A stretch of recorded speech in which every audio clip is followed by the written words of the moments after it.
And what's going on, you guys? What is going on? What is going on? This is your boy, Scotty by Nature TV, and we're here for a brand new episode of Yes for the Miss, where we talk about celebrity gossip, hot topics, and all things reality TV based. I hope you guys are having a wonderful, wonderful New Year's Eve, and I am going to do the same right after this is over, all right? All righty then.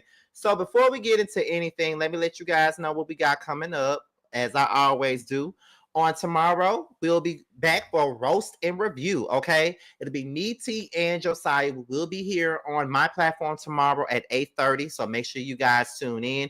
We'll be talking about part 1 of the Bell Collective reunion. So make sure you guys are there with your popcorn and every damn thing else while we talk about the show. Okay. Then on Friday, be sure to tune in for the Bell Collective review. I'll be going live right after the show, and we'll be talking about the final part of the Bell Collective reunion. So make sure you guys tune in for that. Then on Saturday, be sure to tune in for the Love and Marriage Huntsville review. I'll be going live after tea at 10:35 p.m. Eastern time. And then for the weekend, on Sunday, I do know that Potomac comes on Sunday, but I will be out of town. I'll be going back home because I got to finish off my dental work. So I'll be back home on Sunday night. So I probably won't be doing no Potomac review until Monday. And also Married to Medicine will also be on Monday, but I won't be on the Whether You Like It or Not panel on Monday either because I'll be at home. So make sure you guys tune in for all of those things. All right. So with that being said, that's pretty much all that we got for the church announcement. So we're going to go ahead and get into the mess. It's like 31 of y'all up in here so far. And we're going to get into some things today. I don't expect this live to be that long, but I feel like there's a couple of things that we needed to discuss and things like that. First of all, thank you. Scotty's the most consistent YouTuber I follow. Thank you so much. Shout out to Kimmy Nicole, is one of my moderators that's in the building. Okay. So without any further ado, we're going to go ahead and get into the mess, you guys, okay? All right, so we're going to start it off with the very first topic of the day, which is Pleasure P.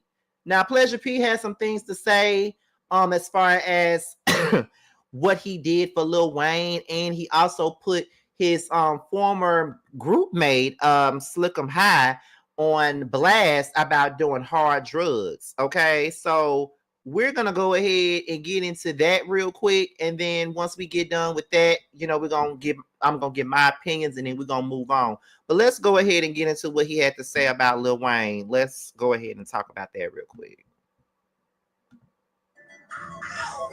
Rex Amor, Taz, Wayne, Mac Main. I need my fucking plaque for this song, bro. Jim Johnson. Y'all can do something about this. Nobody care about me no more. Rex got my publishing, and he got his name on this record, bro. And I can't get my just due. Before my first album came out, I wrote this song with Static. But I ain't kill nobody. I ain't crash out. I just hope that like the right people that hear this just understand, man. I don't want no violence, nothing, bro. But that's the right way to do shit. But my son just got out of jail. Like, I ain't got time for this no more, bro. I'm 40 now. Just give me what I deserve, bro. I wrote this. I wrote that. I'm a part of his biggest record. 1.3 million the first week. And I haven't been able to celebrate that. That's my old manager who stand behind Glorilla on red carpets because he wanted to be seen. When the rumors were out, when everybody was like, "Oh, run away from P," back then, now this is different. Oh, it's different now. All rumors, anything you might say you believe, that type of. Because I wanted my money. Now what? $28 million. I ain't get it. I'm a part of his biggest record. 1.3 million.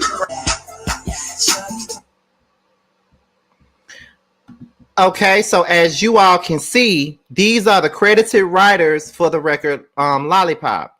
You got Lil Wayne, Static Major, Jim Johnson, and Diesel. So apparently, Pleasure P had a hand in writing this record as well. Now, I'm gonna tell y'all this. First of all, I love Pleasure P. He was one of my favorite artists during that time because I had his very first solo album, The Introduction of Marcus Cooper. He had Boyfriend Number 2, Did You Wrong, Under. It was nominated for Grammys, all of those things. And around that time, Pleasure did do a whole lot of records with Static Major. He did a lot of records with Static Major. And and if y'all don't know who Static Major is one of the is a big contributor to a lot of Aaliyah's biggest hits, especially her biggest hits as an adult. Like he wrote Are You That Somebody? We Need a Resolution. He wrote Rock the Boat, More Than a Woman. Like he wrote a lot of her big records as an adult. You know what I'm saying? I think he wrote Try Again as well. Like Static Major is really that nigga. And he was a part of the group Player. You feel what I'm saying? So Static Major and Pleasure did a whole lot of records together during that time. They wrote a lot of songs together. And I don't think that he's pretty I don't think that Pleasure is off when he says that he helped write this record at all. I know a lot of people want to discredit him and make it sound like he didn't have nothing to do with it, but he did have something to do with it. I believe that he did. Just like even in the record, he said, call me so I can make it juicy for you. Remember, Pleasure P had a record called Juicy. If you was a big fan of Pretty Ricky back in the day and you had their album, I think it was like the very first one. Was it Blue Star? What's the name of the first record? And the song went like, I can make it, can you make it juicy for me? And I can make it juicy for you. It gets sweaty for me. All that. So that was a part of the situation. So I do believe that Pleasure had a hand in writing the record. I really do. I think he collaborated with both Wayne and Static Major, and it is a fucked up situation if he is not given his just due for help write that song. Because Lollipop was one of the biggest records, if not the biggest record of 2008. That song was everywhere. Anytime I hear Lollipop, I think about my freshman year of college. When I hear Lollipop, and that was a big part of my freshman year in college. So I feel like Pleasure, get what you are deserve, get what you're owed. That was a big ass song, and the fact that no one knows that you helped write that record is blasphemy, honey, blasphemy. So please get what you deserve. First of all, shout out to all my moderators that's in the building: Kimmy, Cherise, Tracy, Katiana. I ain't seen you in my chat in so long, Katiana. Girl, I thought you disappeared off the face of the earth, honey. Thank you for coming back, child. But we're all in the building today. Y'all could have been anywhere else, being that it's New Year's Eve, but y'all decided to be here with me, honey. But yeah, so yes, but y'all do know that after this is over, I'm definitely going out. Just letting y'all know. But anyway, we're going to go into the next thing that happened with Pleasure. Now, not only is he putting it out there that he helped write Lil Wayne's record Lollipop, but he's also, seemingly putting his group mate Slickum on blast. So we're about to talk about that real quick. And then after that, of course, I'll be giving my opinion. Let's talk about it. Post that this energy so they got one of my brothers on heroin, and I don't even want to talk his business, but I miss him. And I wish I could talk to Slickum. Post, let's talk about it. Let's talk about all these people are. Oh, then listen, the same people, they got fired. And guess what? We all came up together. So if we're not working together, then what are we doing? I must sound crazy, right? Post that this energy so they got one of my brothers on heroin, and I don't even want to talk his business, but I miss him, and I wish I could talk to Slickum. Post, let's talk about it. Let's talk about all these people are. Oh, then listen, the same people, they got fired. And guess what? We all came up together. So if we're not working together, then what are we doing? I must sound crazy, right? Post that this energy so All right, so that was Pleasure. Okay, once again, and he was talking about his not castmate, his group mate Slickum being on drugs. Now, a lot of people was giving Pleasure a whole lot of blowback for even talking about that on a live or whatever. But there's some people that said that he ain't telling us nothing that we didn't already know. Slickum been on drugs, baby. That's what they said in the comments. Now, there's some people that said that in the comments. Now, they said that they said that Slickum been on motherfucking drugs. That's what they said. Now, I did not know that Slickum was on drugs. And it's so crazy because Slickum's verses on the Pretty Ricky songs were some of my favorite verses outside of Pleasure P and things like that. You know, Spectacular was just good to look at. But I used to enjoy Slickum's verses on the records. I don't know. I used to love it. But I hate that Slickum is on drugs. You know, it's always hurtful to hear about some of our favorite artists and people that we really, you know, look to for music and things like that are going through stuff like that. So I really hate that. Hopefully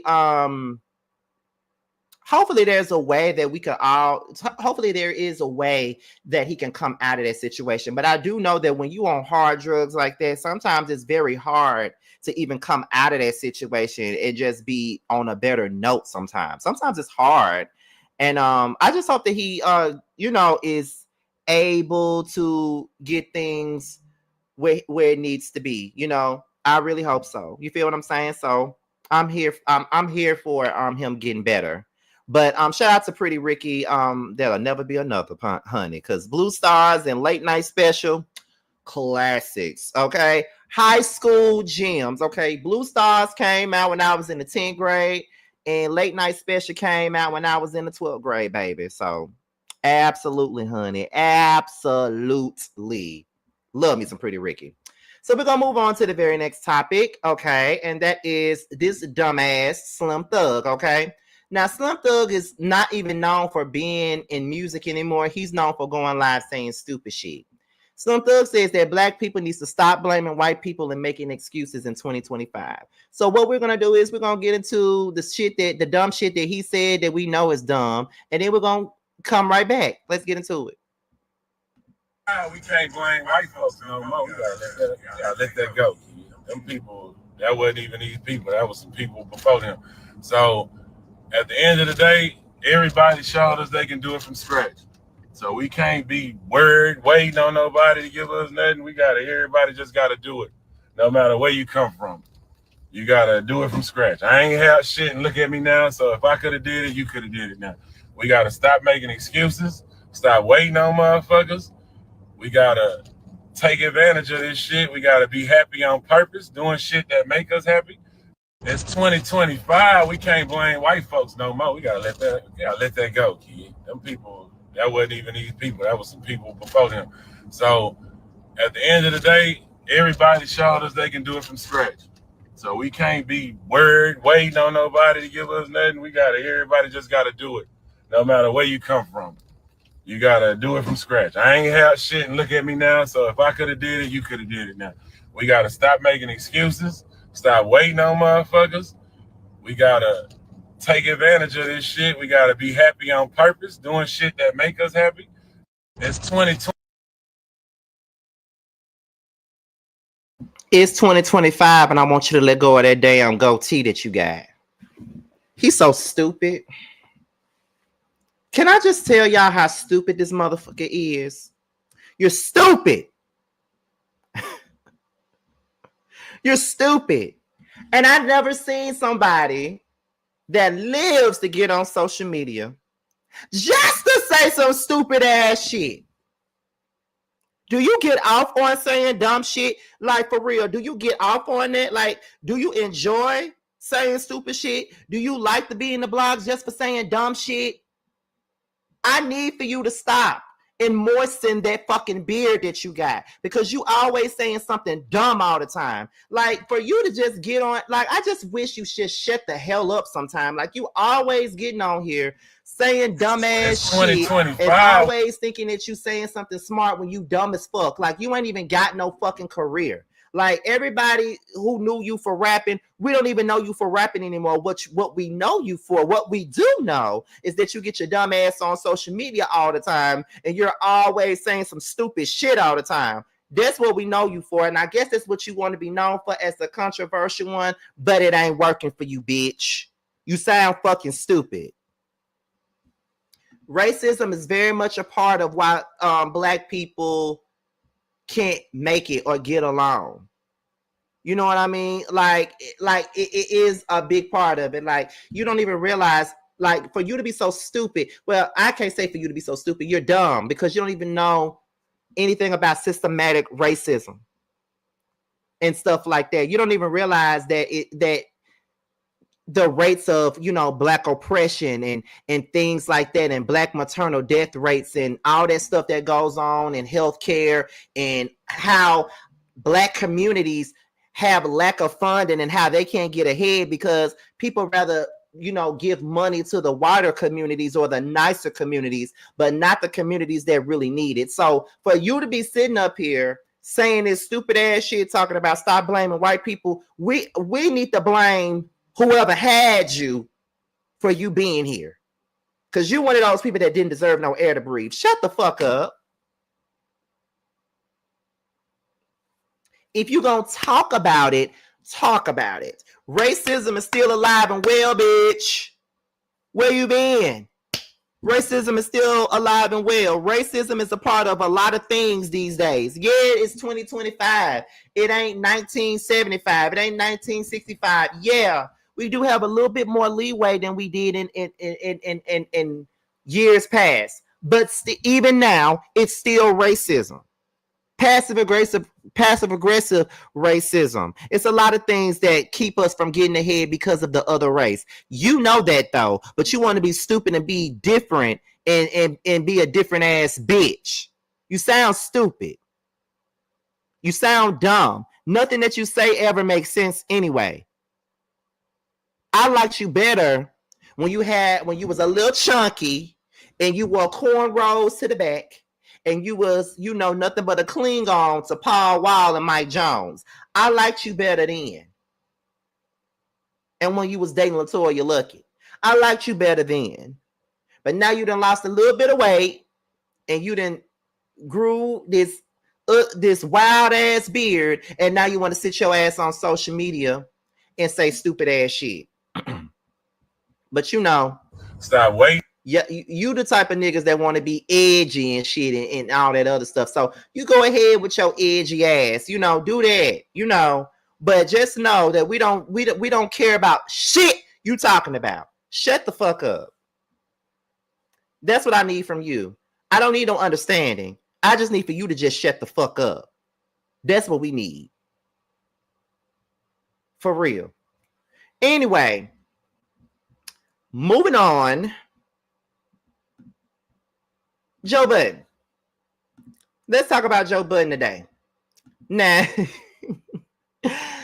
Joe Budden was arrested for lewdness after he allegedly tried to enter his neighbor's apartment butt-ass naked. And I don't think I ever want to see Joe Budden naked. Let's just be clear. I don't ever. It's a lot of men that I would love to see naked, and Joe Budden is not one of them.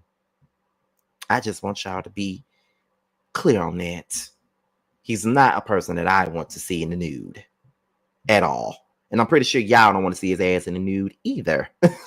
But anyway, let's go ahead and get into the story, y'all. Let me take this overlay off. So, let me go ahead and get into the article with y'all. So, the article states, Joe Budden was recently arrested after he was allegedly caught trying to enter his neighbor's apartment booty butt naked. Okay, the Edgewater, New Jersey police released a statement detailing the incident. On December the 4th, 2024, at approximately 7:21 a.m., the Edgewater police were dispatched to an apartment complex for the report from a resident that a man was standing outside of his apartment door completely naked. The caller recognized the man as a neighbor, Joseph Budden Jr., a 44-year-old male. The caller was alerted to Budden by their doorbell camera. The video depicted Budden attempting to enter a code into the door keypad several times before re-entering his own residence across the hall. As a result of police investigation, Budden was charged with lewdness, 2C 144A, disorderly person's offense on a complaint summons. Okay, Chief Martin states that these charges are merely accusations that the defendant is presumed innocent until and unless proven guilty beyond a reasonable doubt. Oh, wow. Joe allegedly thought he was entering his apartment, but it was actually his neighbor's apartment. Thoughts? Now, baby.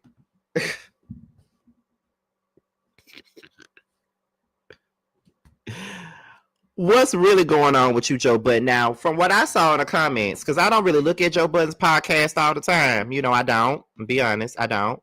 But according to the comments on the neighborhood talk, from what some people were saying, that he sleeps naked and he sleepwalks. So that could be why that happened. I mean, it could be. I ain't saying that it is, but that could be why he walking around here naked and shit. That could be why. But that's what the people said now. I'm just telling y'all what the people said. Now, the people said that he is, you know, walking around naked, but the people also said that he sleeps naked and that, you know, what else? And he sleepwalks. I don't know what he can do about that, but baby, you can't be going to everybody's house booty butt naked now. Somebody gonna try to knock your ass off, and not with their hands. So you might need to get that shit together. Like, does anybody know how people can get treated for that? You know, because I know we hear about sleepwalking, but I've never necessarily known someone to really be out here sleepwalking like that for real. Like, I never known anybody to do that for real. But I would love to know. Let me see. I sleepwalk, and I promise you, we have no control when it happens. Joe needs to see a specialist and get a study done as to why he's sleepwalking. Okay, so we got somebody in the comments that actually deals with sleepwalking. Okay. Yes, because they talked about this happening a few years ago. Wow. Okay, so sleepwalking is really a thing. It's really a thing. It's really a thing, and that is so crazy to me. Very crazy. But you know, shit happens, I guess, you know. Shit happens, and you know, sometimes it be shit that we never would think that would actually motherfucking happen. You feel what I'm saying? Because, you know, if we ain't never dealt with it before, then, you know, of course, it's going to be something else because we ain't never dealt with it. But, you know, it is what it is.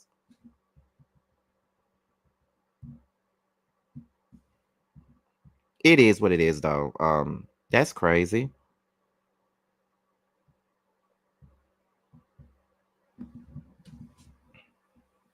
Hey, twin.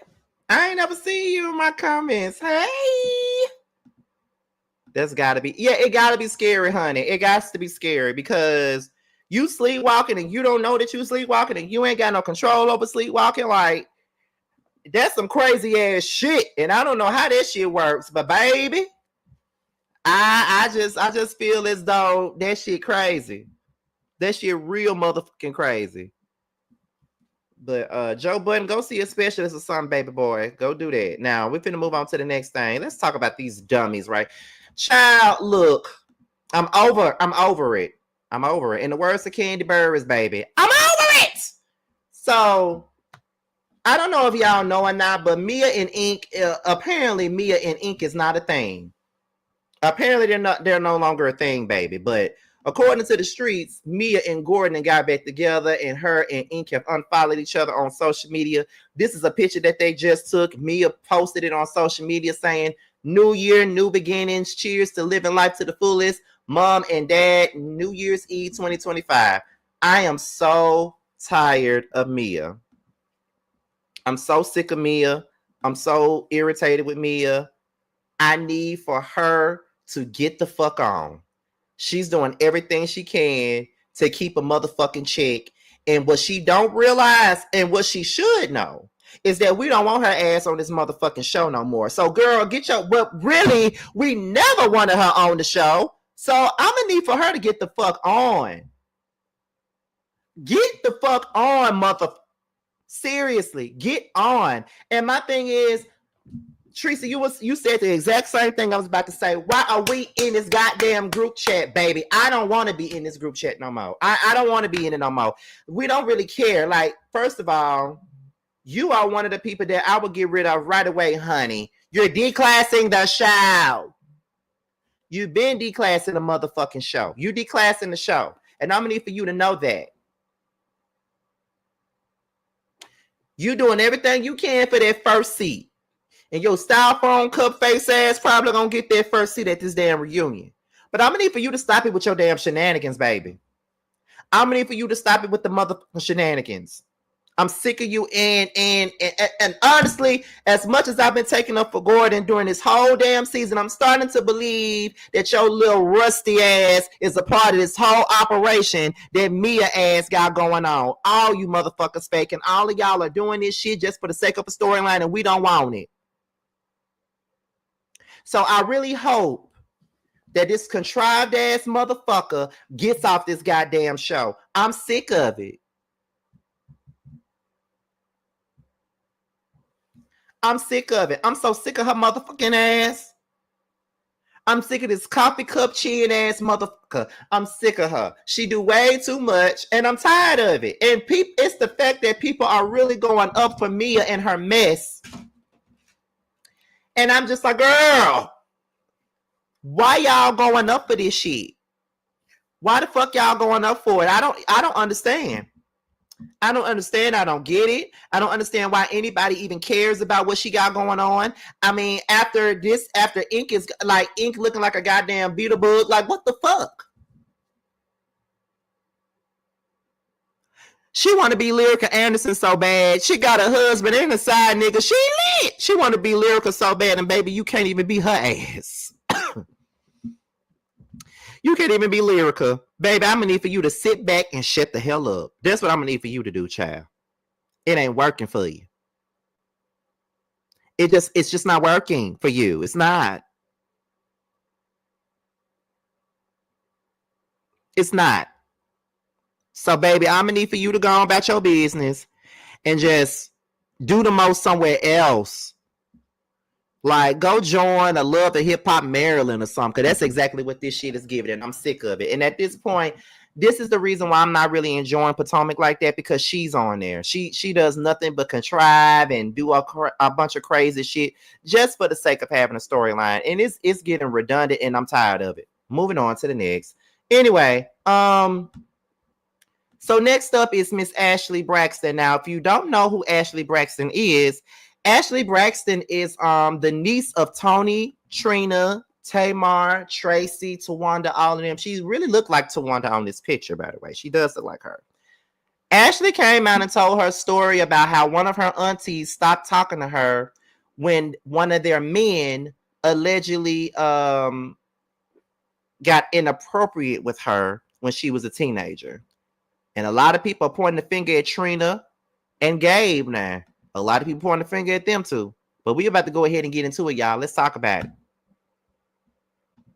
Tell a story today. And that story is about how one of my aunts in my family do not talk to me because they think that I, at the age of 16, did something with her partner at the time.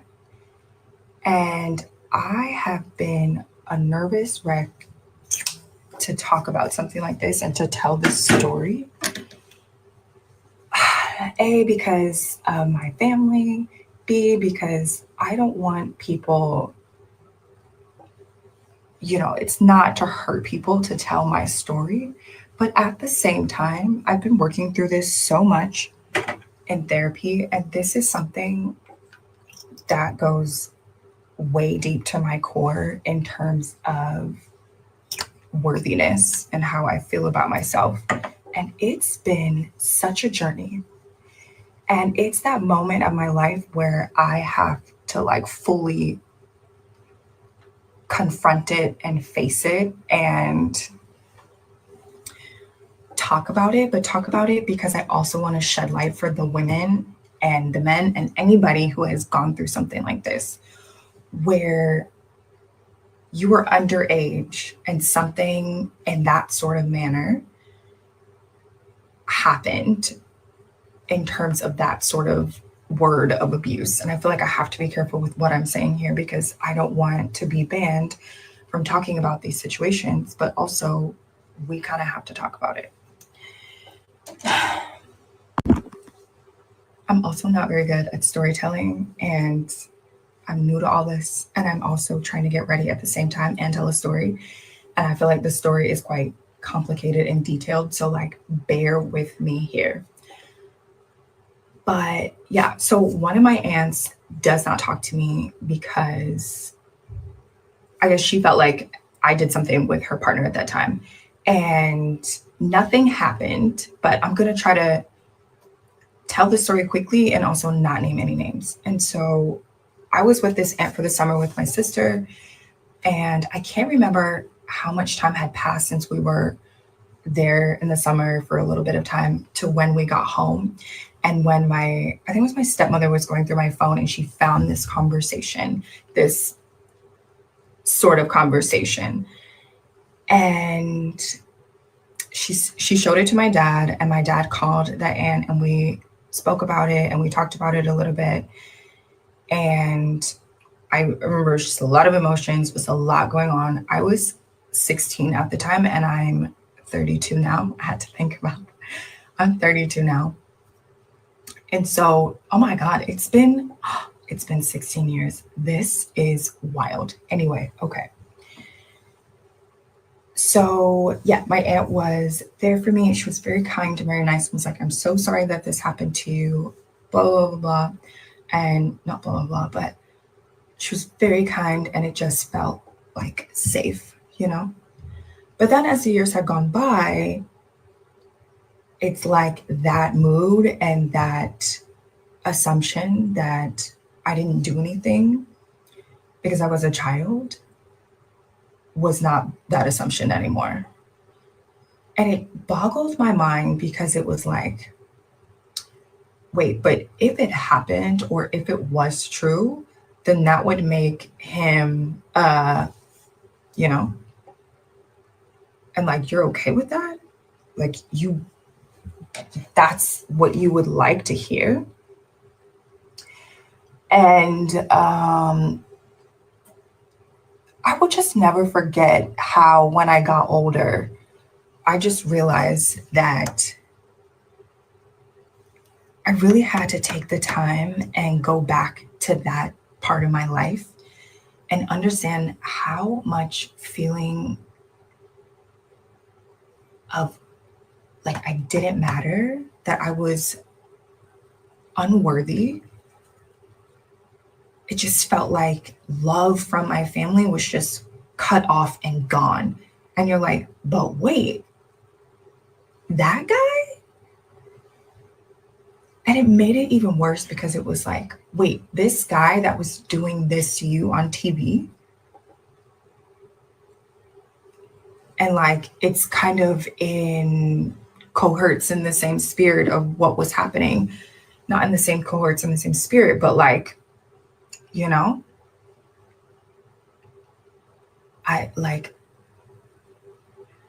it's so painful. And I know that the ladies, the men, everybody who has experienced this sort of feeling when your family doesn't believe you, or when you're at an age where you shouldn't have been put in that situation to have to navigate it. And however you navigate it was however you navigated it. And this is what I learned in therapy is like how I navigated it and how I dealt with it was how I dealt with it. But the most important thing to understand is that I never should have been put in that spot in the first place.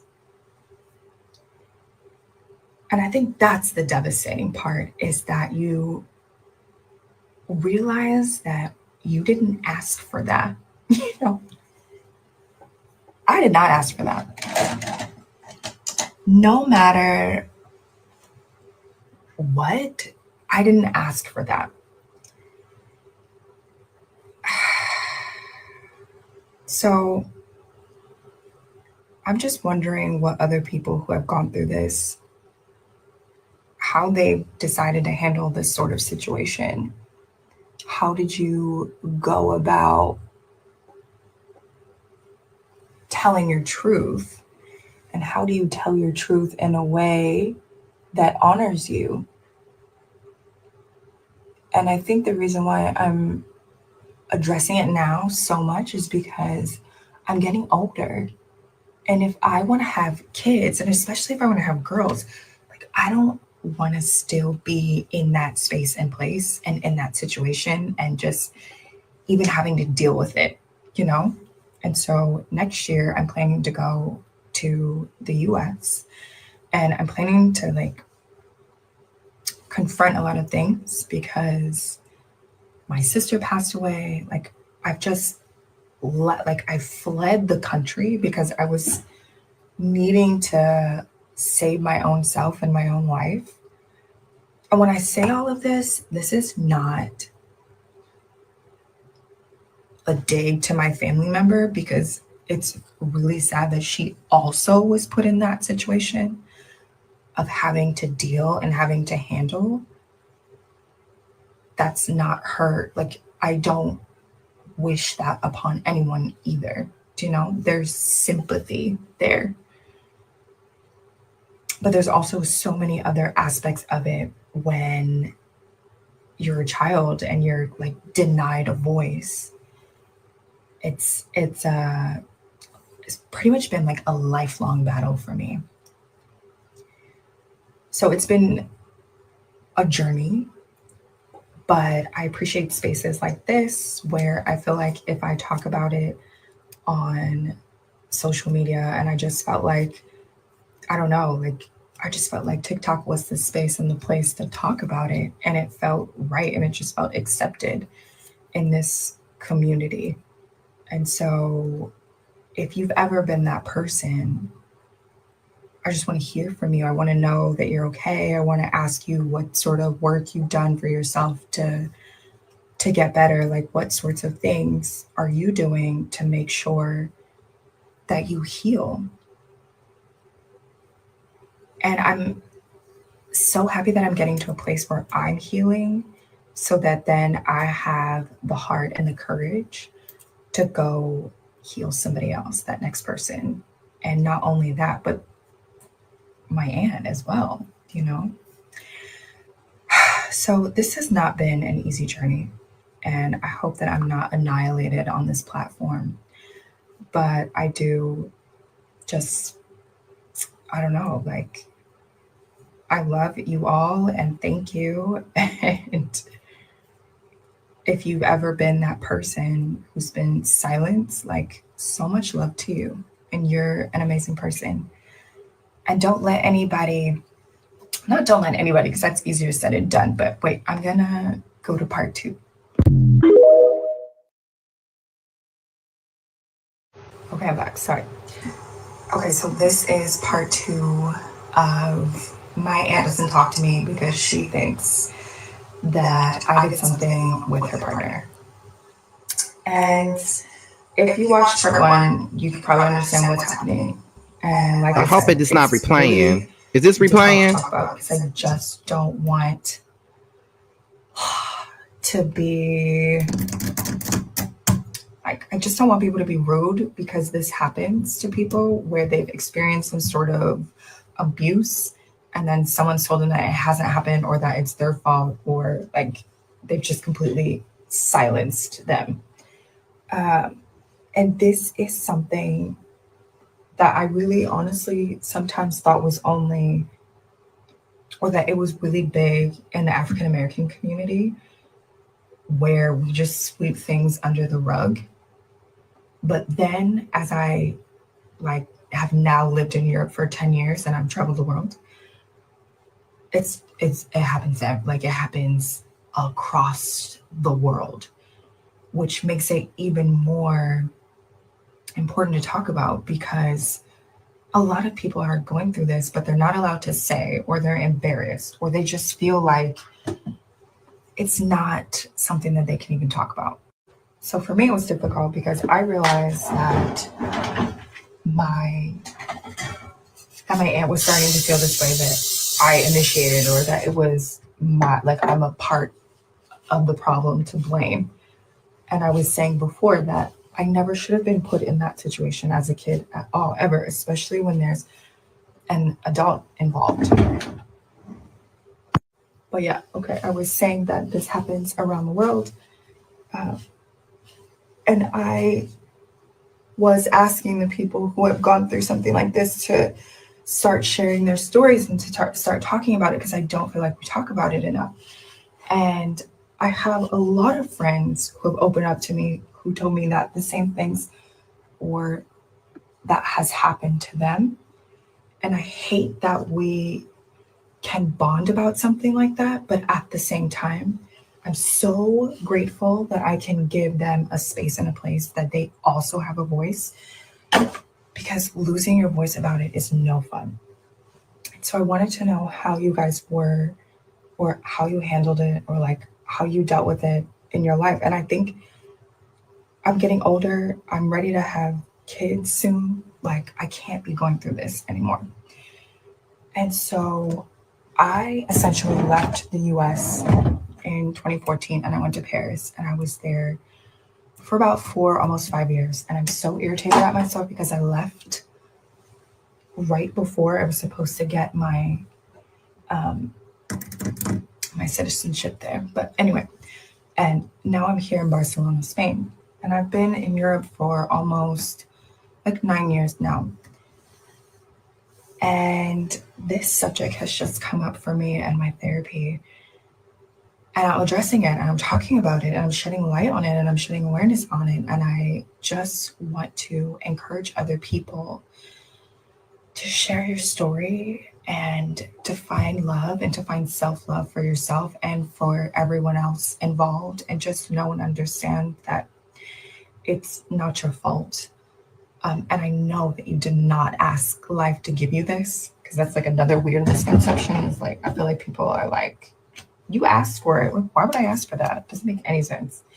But that you don't let it get to you, and you find a way to release yourself and to feel loved and to feel appreciated and just felt beautiful. And so I'm excited to tackle this journey and just like have a support system behind me and talk about it with people who I know wouldn't judge me and just who get me, and encourage everybody else to practice love and to practice self-love. And you didn't ask for it, but you have to deal with it. And you're dealing with it like you're worthy enough to just at some point let go of it and talk about it and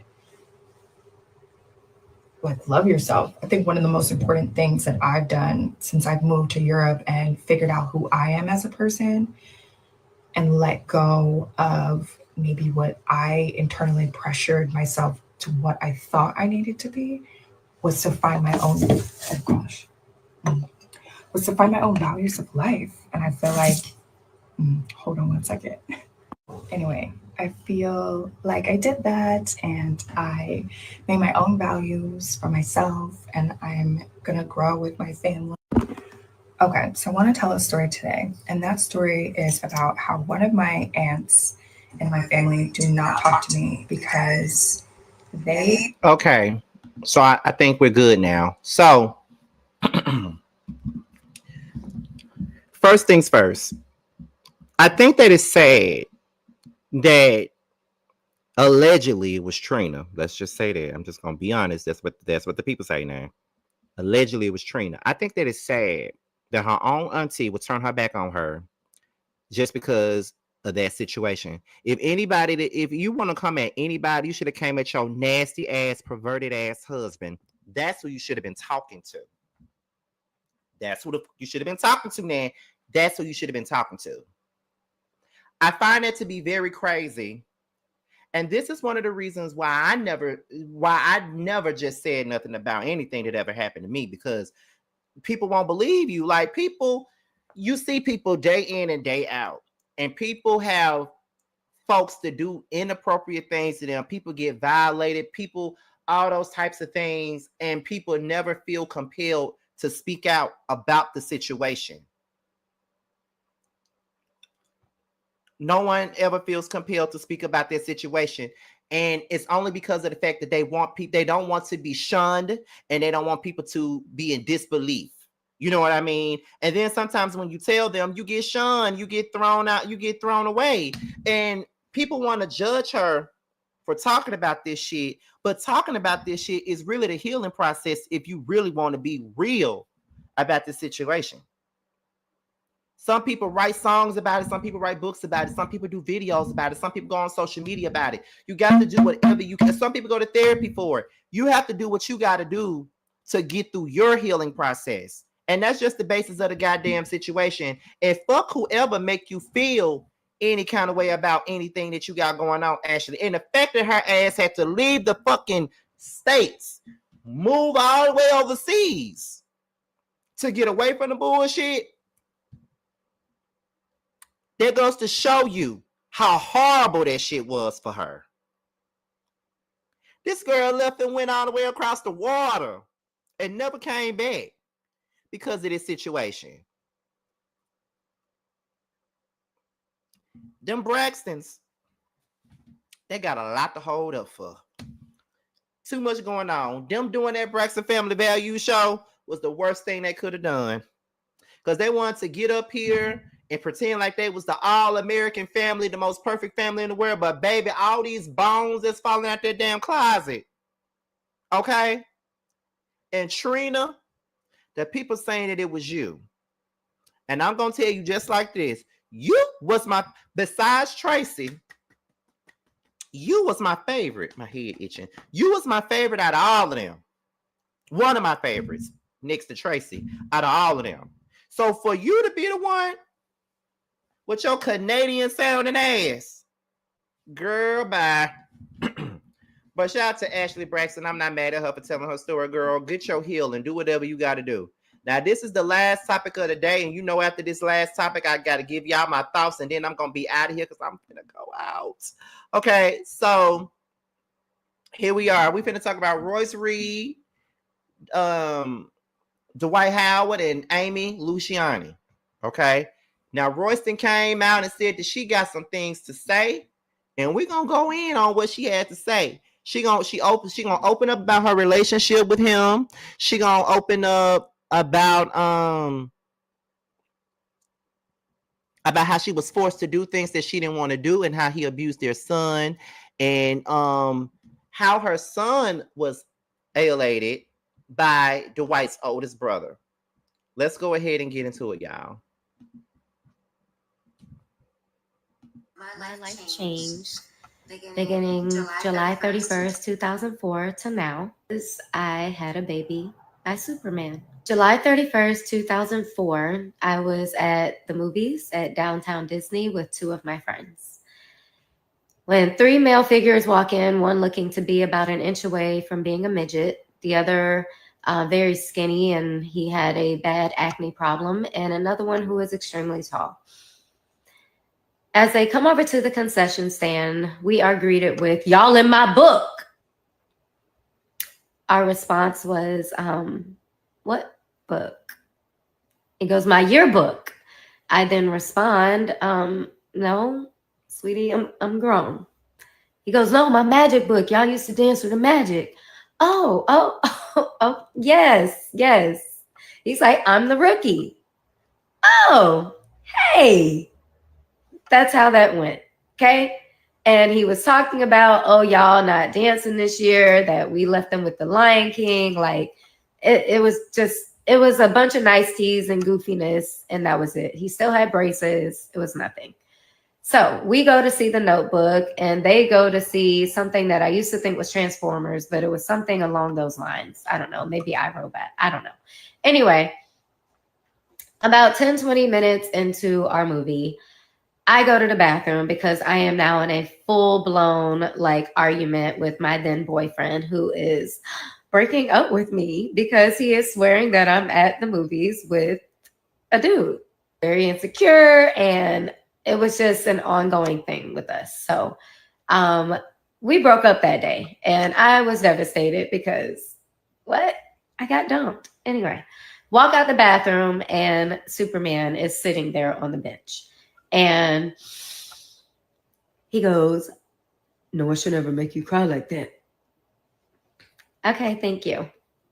And he's like, nah, you know what I'm saying? I'm young, but like, no man should ever make you feel like that. He had braces. So I'm like, again, thank you. And I go on about my business and I go back to the movie. And I'm in the movie doing all of this, of course, on my little aim, my little sidekick. But by the end of the movie, I'm just kind of over it. So we're walking out the theater and they're leaning on the car like they're in Boys in the Hood.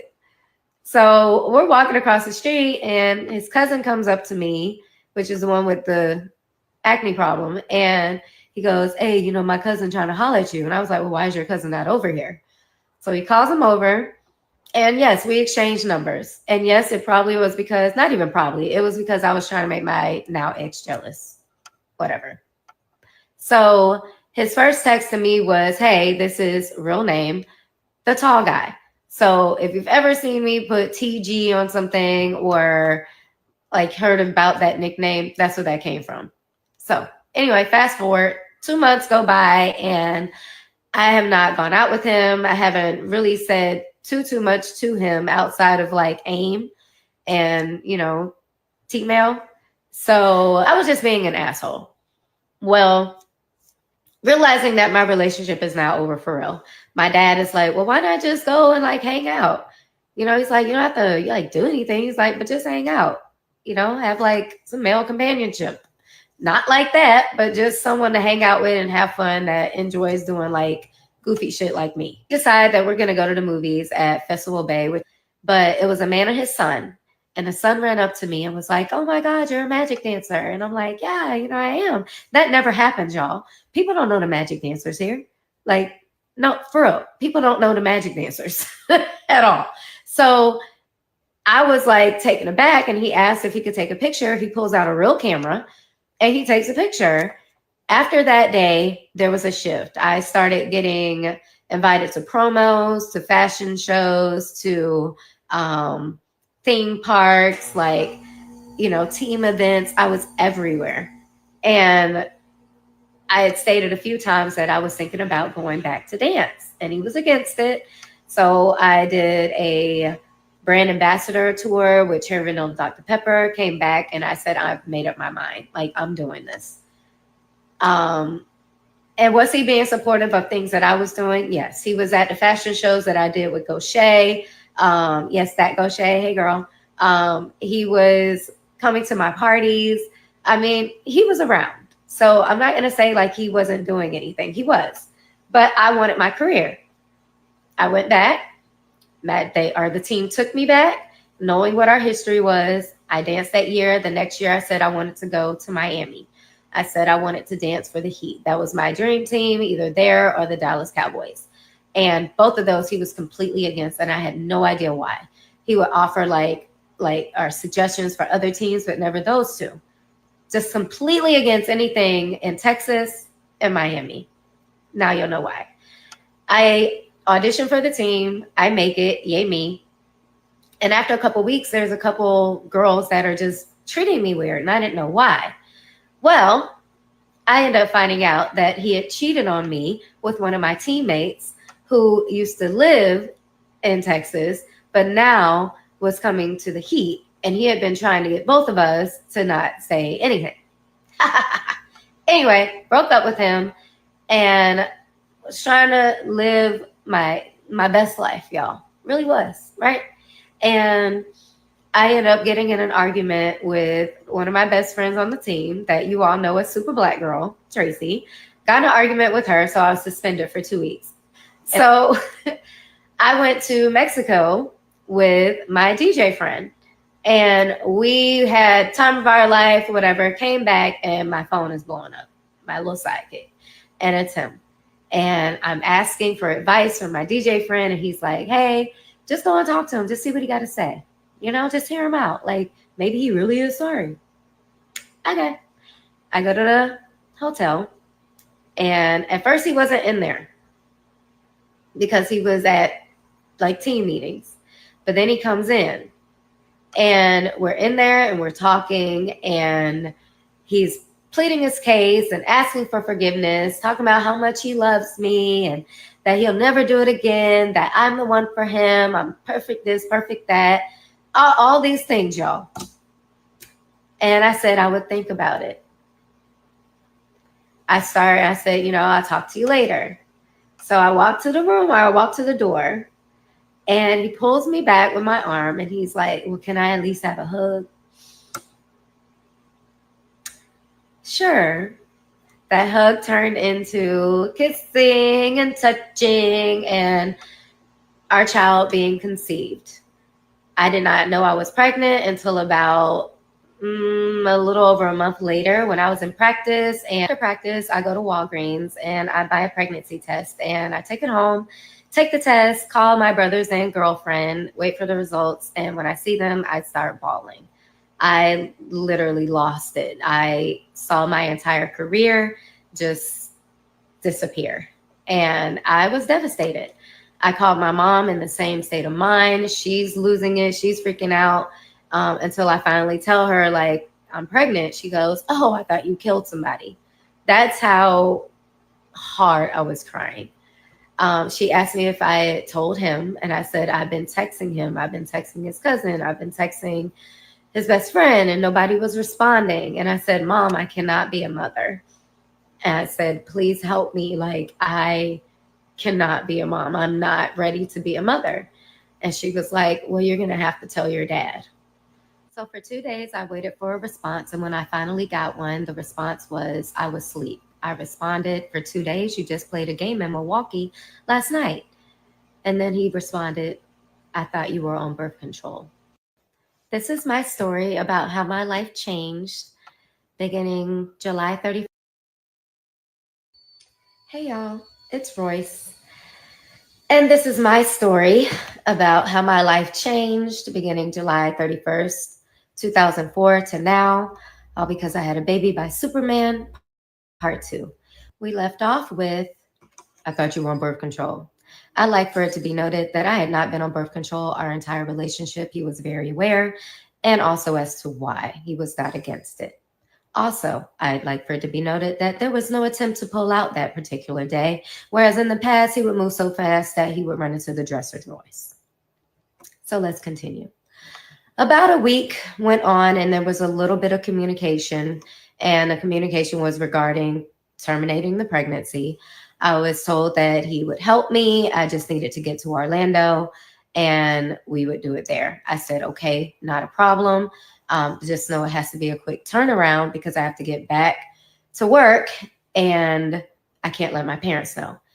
Please understand, I had no idea how abortions worked at all. So I'm thinking that I could just get up and turn around. Anyway, communication ceased again. Now I'm having to talk to my parents. I talked to my mom again. She was adamant about me telling my dad. So I told my dad. And my dad was like, huh? And I'm like, huh, what? He goes, all right. And I said, well, I don't want you to worry because I'm not going to keep the baby. I'm going to terminate the pregnancy and then I'm going to finish the season out. I'm going to go to Vegas. I'm going to fulfill this contract that I got with Treasure Island. Like I had all these plans and I was going to pursue my career. And he was like, no. He's like, you're going to put that on hold. And I was like, what are you talking about? He was like, you were woman enough to lay down. You're going to be woman enough to keep this baby. Now, back then, it wasn't a decision that was just easily made where you could just go to a clinic. Okay. It was also extremely expensive, especially for someone who was dancing on basketball courts and booty shorts and a half top. So my mom did not give me the money and I was now stuck. And I was asking friends. I was trying to just figure out anything I could do. It even got to the point where I was drinking magnesium citrate or I was trying to use a hanger. It was bad. It was bad. But when I went to the doctor and I heard the heartbeat, that is when things were put into a bigger perspective for me. I don't know what it is, but when you hear that heartbeat, it changes you. And I knew then that I was going to be a mom. And so now it's time to tell Superman that he is having a baby. And as you can imagine, that message was not received well. And I was met with a bunch of, oh, you're tarnishing my image. You're ruining my career. I'm a Christian. What I look like having a baby. And I'm trying to put the cross on the NBA logo. How could you do this to me? You're a gold digger. Oh, yeah, I was hit with everything, y'all. Like I didn't have a career. But because none of those changed my mind, he then hits me with, and I have a girlfriend. Okay. I've always had a girlfriend. Oh, wow.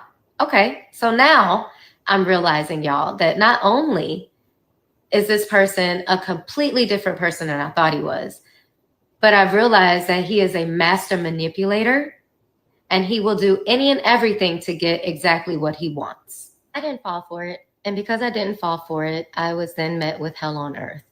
When I was about 4 or 5 months pregnant, I was asked to attend a meeting at a restaurant right around the corner from my townhome. I agreed to it, and when I got there, one of the first things said to me was, "You don't look pregnant." I said, "Thank you." They said, "No, because you have your belly ring in still." Mind you, I had already had this conversation before about wearing a belly ring while I was pregnant. I just liked it. But then they said that it just looks like you're poking your stomach out. Why am I here? Like, what the fuck y'all got going on? What do you want? Right?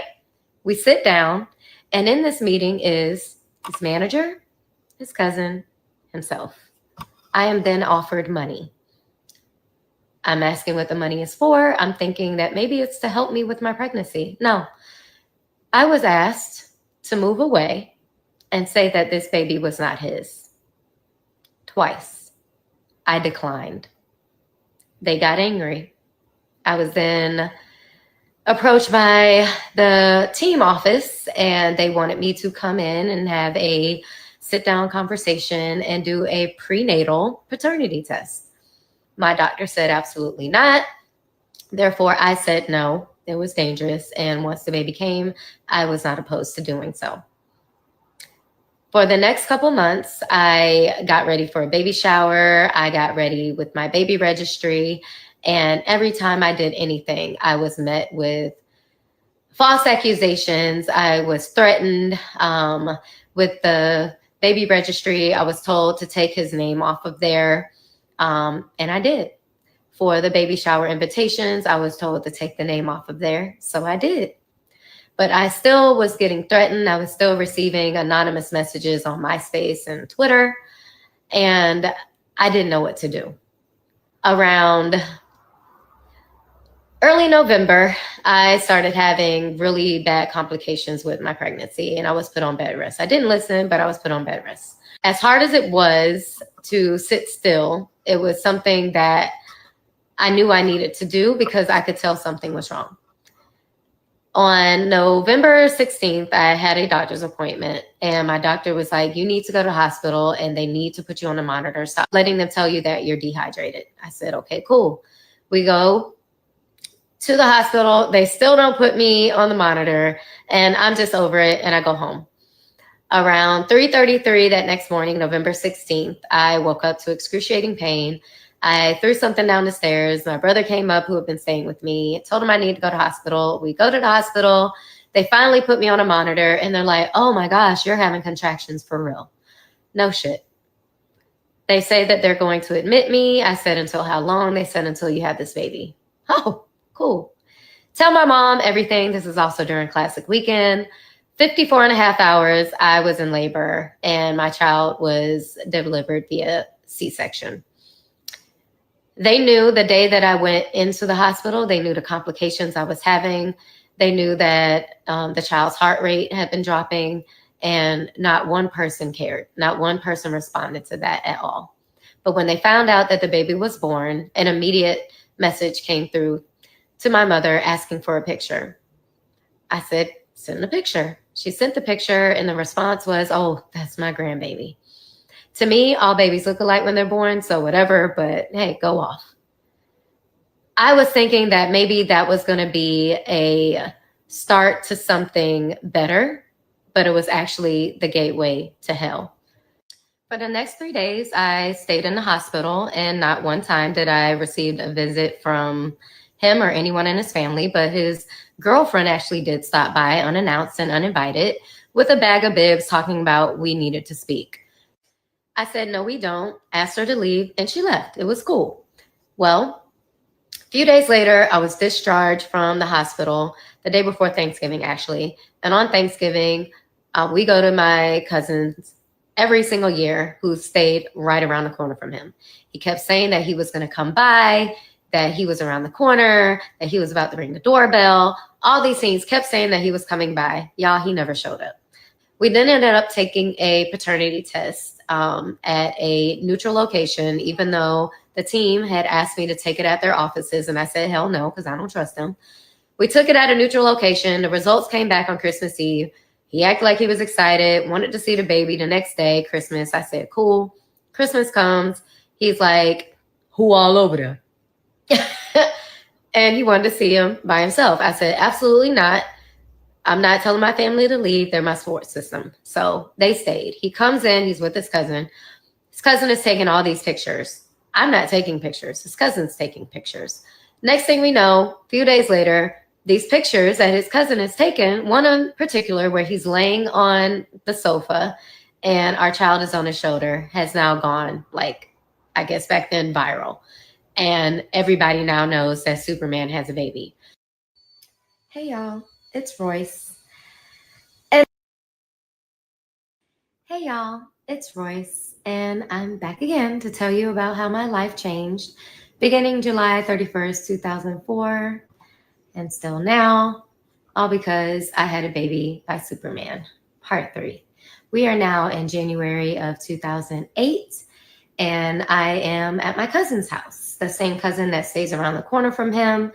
He calls and he says that he wants to come and have a talk with me. I said, okay. He comes by. Superman is bearing gifts. There's a brand new car outside for me, a Lexus SUV, a brand new Sidekick phone, and he offers to buy me a house. After talking it over with my dad, my mom, it was absolutely not, because the house is not going to be in your name. And it's something that he can take from you at any moment if he gets mad. So I declined it. He then said, well, let me refurnish your townhouse.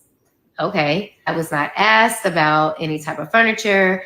They just showed up at my door one day and just started bringing stuff in. No lie. I had no say so. When it came down to me needing diapers and bottles and now formula, because I'm no longer able to breastfeed, my body wasn't producing enough milk. His mom did at one point come by with a bunch of diapers. I was very thankful. But that was it. There was nothing else. There was no help. There was nothing. At this point, I auditioned for a dancing gig at Holy Land. And I got the gig. So I began dancing in late January. So now I have a job. I'm working. On the days that I had to work, my child was with my parents. And on occasion, he would be with his father and the nanny and his girlfriend.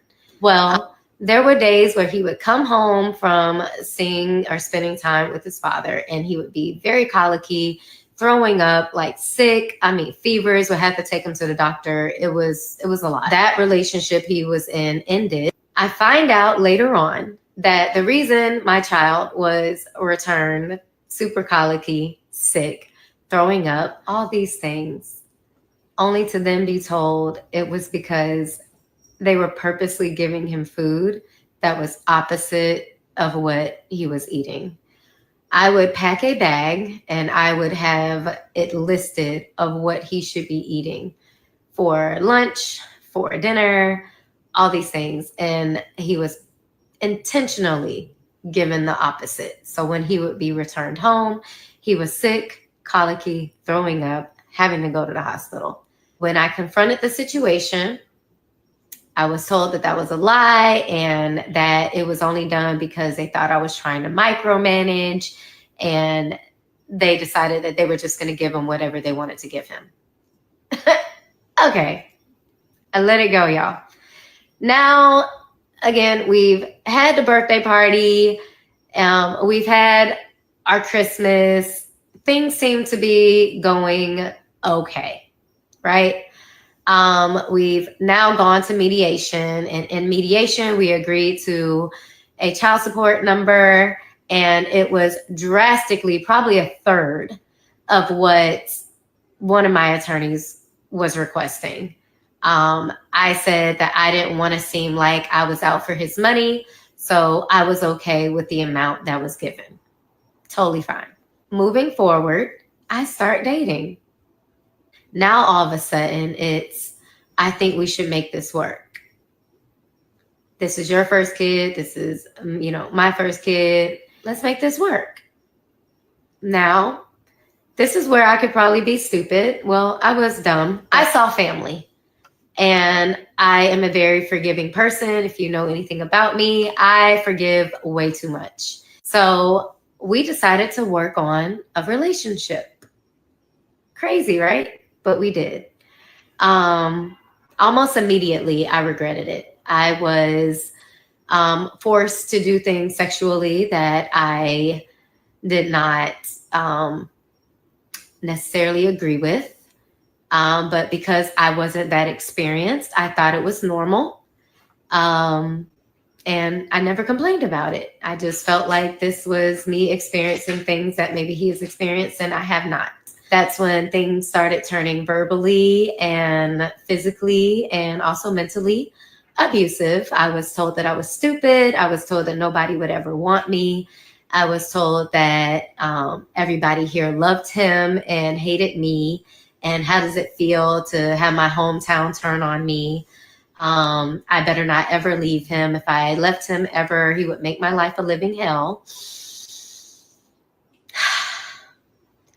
And he did.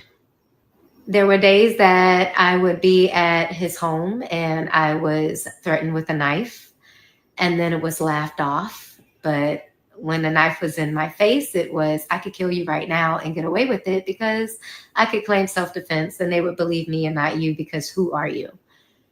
That happened.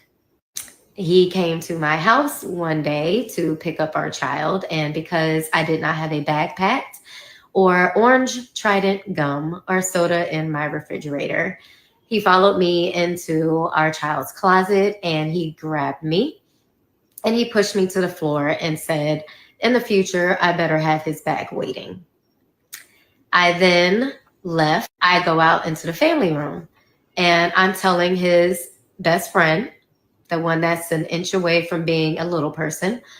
And I'm like, get your friend. He's going crazy. What's wrong with him? Well, he comes in there and he, in front of his best friend, as well as my goddaughter, my other goddaughter, he grabs my hair and he forces me to the floor. And he's like, who the are you talking to? Our child, who is not even 2 yet, is thinking he's playing. So he's grabbing at his leg with his baby voice and he throws me into the entertainment center. When he threw me into the entertainment center, it broke the door. So I was flung into the one on the right, and our son, who was grabbing him and like thinking he was playing, he then flung him into the other door. I do not think that was intentional. I don't think he knew his own strength, but that's what he did. And it did break that door as well. Our son started crying. His best friend was like, man, what you doing? Like, that's a female. And he's just not caring. That's when I realized, like, oh my God, I'm in a relationship that I swore I would never be in. Now, moving on, the day that I really wanted to leave was a day where I did not want to have relations with him. And he then forced me to give him fellatio. I know you're wondering, how does someone force you into doing that? When you are dealing with someone that is that big and you are that small and you're terrified of them and they have gotten away with so much and doing so many things, and you're still the one made out to be crazy and bitter, you're probably willing to do just about anything just to get through it. And that's where I was. After that, another nanny came into the picture. I knew this nanny was not okay. When she would drop our child off, he would sit in the doorway and he was hitting himself. Or he would be in the bathtub and he would be playing with himself in a really weird way that just didn't seem right. Of course, he was little, so he couldn't really vocalize things. But yeah, I could tell something wasn't right. There was the day where I invited her inside and I sat her down and I said, I just need to talk to you. And I said, have you ever put your hands on my son? And she swore up and down no. And I said, well, why is he sitting in the doorway hitting himself or playing with himself in the bathtub? And she was like, oh my God, I don't know. Why would you even ask me something like that? I said, because I want to know. She swore up and down that she had never put her hands on my son in an inappropriate way or even as a disciplinarian. I said, okay. And I said, but if I find out that you have ever put your hands on my son, we're going to have a problem. She asked me if that was a threat. I said, no, it's not a threat. It's a promise. She then went back and told them that I threatened her. And I told them the same thing, that I didn't threaten her, that I made a promise. And that's when things started getting hidden from me about what was going on at that house with my child. But I found out anyway. This is also around the time that Basketball Wives was coming to fruition. Hey y'all, it's Royce, and I'm back again. Okay, so I think it's one more thing to this. It is one more, and then we're gonna be done. Versus what was being done. So his sister and him coming on my live yesterday and commenting, and I'm so happy I didn't see it because I was just so into speaking. I'm so happy I didn't see it because had I probably would have said a lot more, such as their older brother molesting them. Okay? I'm just going to put it out there. And y'all might be like, oh my God, did she just say that? Yes, the fuck I said it, because the same thing happened to my son for 5 years and nobody did shit. Okay? So when you're dealing with a family who has had sexual assault and molestation in their family and they hid it, they went to church. Heal my son. Okay? And it was a half brother, so it wasn't the mother's son, it was the father's older son.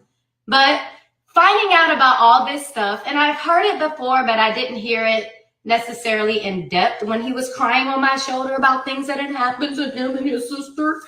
I kept it.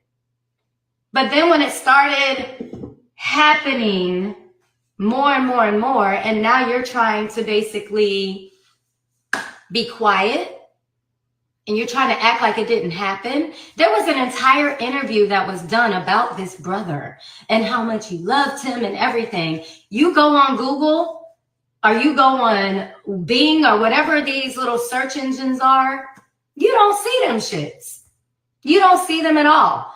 All those stories have been wiped clean. So when people tell you that something is on the internet or when something is on the internet, it's on there forever, that's a fucking lie. Money can get shit removed, okay? There is not one story about that brother anymore. But yes, that is the brother that molested his sister for years. And they still sent her to spend time with him during the summer. The only time that that brother went to jail was when he molested his own daughter. And she told. People are mandated reporters. Okay? That's why his ass finally went to jail. It wasn't because of what he had done to the brother, him, his sister, none of that. Because they believe God can handle it. All right?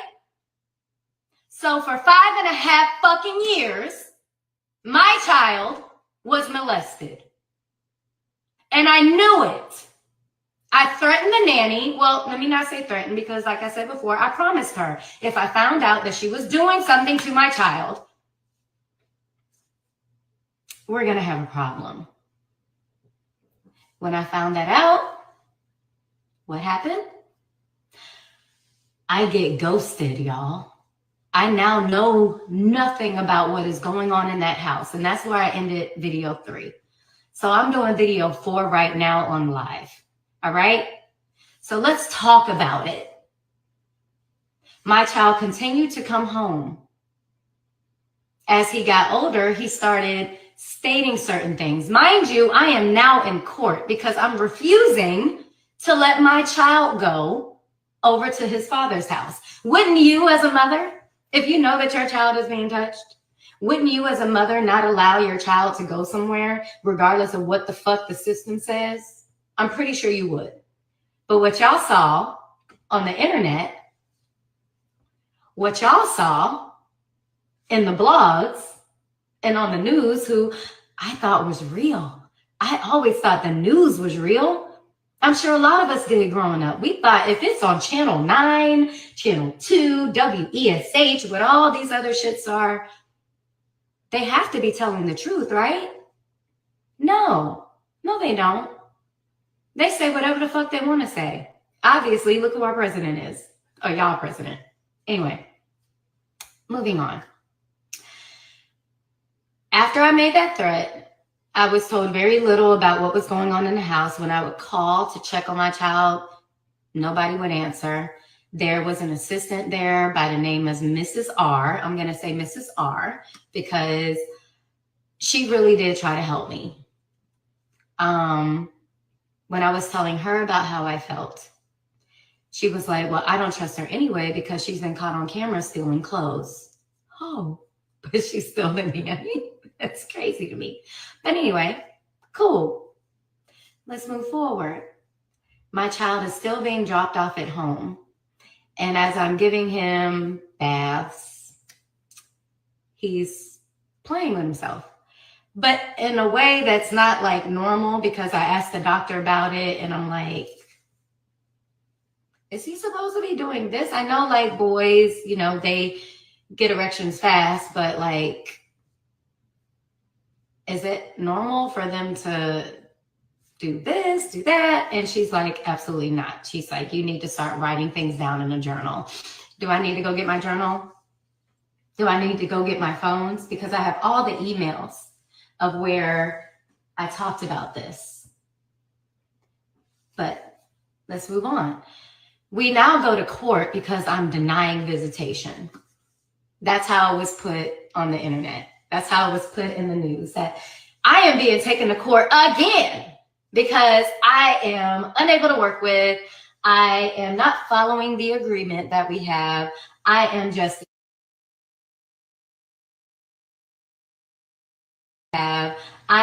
this terrible, bitter baby mama, right? That's what was put out to the world. That's what people were thinking about me. When in the meantime, I'm fighting for my child, right? We go to court and I got all this proof. I got stacks of paper and I can't really say too much because why? He got our case sealed. Why are we sealing cases if it's about me? Why are we sealing cases if you're so right in what you're doing and you want to show the world that I'm crazy? Why are we sealing cases? But our case is sealed. Cool. Whatever. I'm still fighting for my child by any means necessary. So in court, when I make the comment about my child is being molested, how dare you say that? This is Judge Timothy Shea. I will say his fucking name. Judge Timothy Shea. Okay? This man told me, how dare you make that accusation about Mr. Howard? How dare you do this? And if I ever hear you say anything like this again, I'm going to just change custody. I'm going to give custody to Mr. Howard 100%. What? It's in the docket that I got my ass up and I cussed him out and I said, fuck you. I turned and I said to his attorney, which was Man Downs, and I said, fuck you. And I started walking out the courtroom. I swore that was the day that I would get my first mugshot. I did. But I didn't. I walked. I didn't run. I walked to the elevator. I got on that elevator. I walked out the courthouse. I walked to the parking garage. I got in my car. I left the parking garage. Nobody stopped me. But yes, I also called his attorney a fat ass bitch. I did. Because at this point, this is about my child. I don't give a fuck what none of y'all got to say. Y'all could sit here and call me a bitch versus what was being done. So his sister and him coming on my live yesterday and commenting, and I'm so happy I think that that's all that the blogs got of this. I think it's one more video that I may need to play, and it probably ain't worth a damn though. It's probably just I'm trying to see because it's Dwight Howard, and he responded to a fan about what he did in his past. Somebody said, Amy, girl, you don't know what that man did in his past. See, that's why this person who just wrote that comment. But God knows what you've done in your past. I'm gonna say it. That's why this person who wrote that comment will never get blessed like they supposed to. Ever. They talking about something, my past. Everybody in the world got a past. But guess what? When you get into a relationship with somebody, you don't bring the past in the relationship. The past is the past for a reason. Somebody like you will be stuck in the past for the rest of your life. And you won't get the benefits and the blessings that you're supposed to get. Because you're worried about somewhere else, and you worried about the past too much. Let it go. Whatever happened to me in 2024, it ain't coming with me in 2025. Whatever happened in 2023, it didn't come with me in 2024. Move along. Now imagine something over a decade ago. Why would I keep something with me for over a decade ago? I'm not carrying that weight with me. I'm letting it go so I can be blessed. I'm not holding on to never. Somebody said, Amy, girl, you don't know what that man did in his past. Okay, so that's it. Now, all I gotta say is this right here. Everybody going in on Royce about everything that she said. And I feel like this. Royce has said a lot of shit about Dwight for years now. A lot of stuff that she said it on that live. She been said it a long time ago. For real. She been said that shit. She been calling him out. She been telling the people, about the shit that he was into and all kinds of stuff. Royce is not a stranger to this situation. She been saying this shit. And honestly, y'all, I'm not mad at her. I know a lot of people might be, but I ain't mad with her because she been saying this shit. And then a lot of folks was, I saw some of y'all in the comments, some of y'all was like, well, why she didn't talk about this on Basketball Wives? Well, if y'all remember, she couldn't talk about it on Basketball Wives because he had her under a gag order. She couldn't even say his name. Like, if you ever noticed, she was on there and they would only say dancer. They didn't say Dwight Howard's baby mama or anything like that. They always considered her to be like a dancer. That's all they ever said. So that was just the basis of that. So in my opinion, what she's saying is nothing new. She been saying this shit for a while. She been said it. And all I gotta say is this, I really hate that happened. I really hate that she had to go through that shit because at the end of the day, people were making her out to be some bitter baby mama and saying that, she don't really give a fuck about their child. She's just trying to be a bitter baby mama. Like, people were saying that about her. And I really hate that they were saying that about her. I really do.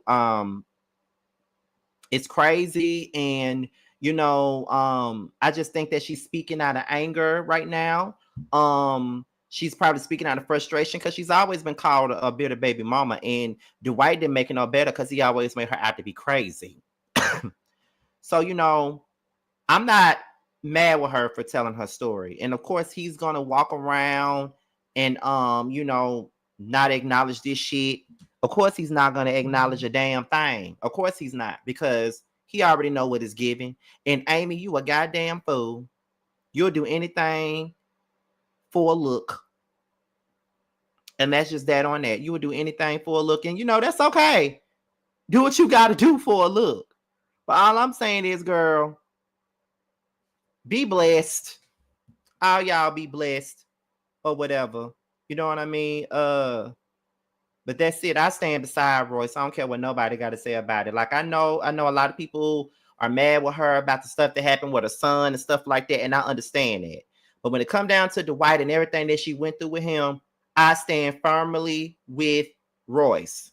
She been calling him out. She been blasting him. A lot of the shit that she said already been said, and I believe every single word that she said about Dwight. I don't care what nobody say. And that's about it, y'all. So I'm out of here. I'm finna head out, and I'll talk to y'all later. Till the next time I see y'all. Bye. Happy 2025.